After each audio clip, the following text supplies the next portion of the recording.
Hi folks, this is your MWIS Fleeting View in association with Petzl. Now, if you don't like wind, look away now, because turbulent conditions are going to be another main part of the forecast in the days ahead. We have probably the least windy day on Wednesday. It's still going to be rather blustery, maybe touching gale force at times on some tops, but nowhere near as strong as we've had, and not as strong as it's going to be again. Mild air is moving in across the country then behind a warm front which is draped in across Scotland, and that will edge further northwards as time goes on. Generally damp, wet conditions, rain and drizzle rather persistent, particularly across western hills. Mostly just lighter drizzly conditions for England and Wales, but a lot of low cloud and again rather damp conditions. The far north of Scotland may start close to freezing point on the mountains. Across the Munros you may just be around zero, but that temperature will tend to lift above freezing even to the highest tops in Scotland as the day is going on. Western mountains, I suspect, become increasingly wetter as we head onwards into the afternoon and evening.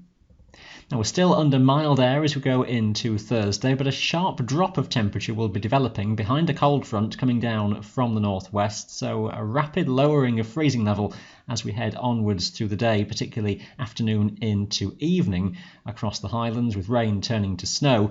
Now it's a very windy day once again, gales or severe gales likely across the mountains, and as that front comes in, some very suddenly stormy conditions associated with the passage of that front across the mountains.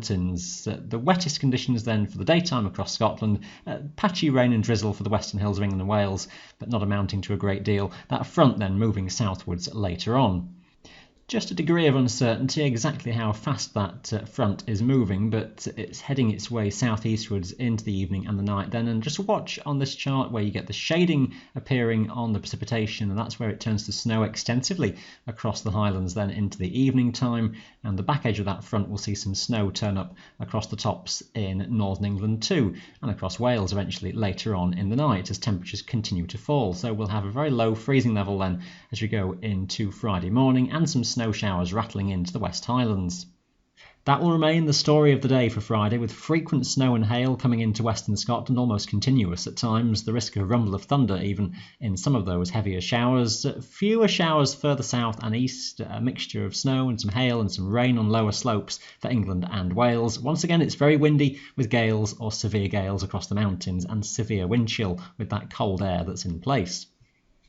Quick look at the weekend, and temperatures will fluctuate. A bit of a rise on Saturday, the freezing level getting back to about 1,000 metres or perhaps above later on. Still windy with the risk of gales, maybe severe gales on southwesterlies for northern and western Scotland. Some rain preceded by some snow for a time, maybe turning a bit wetter, particularly at lower elevations in the west. By Sunday, temperatures may well dip again across northern Britain as the freezing level falls back, say, below 700 or 800 metres. Some further snow and hail showers in the north, a mixture of rain and some snow on the hills for northern England, milder across Wales, and it still does look a rather windy picture with the risk of gales.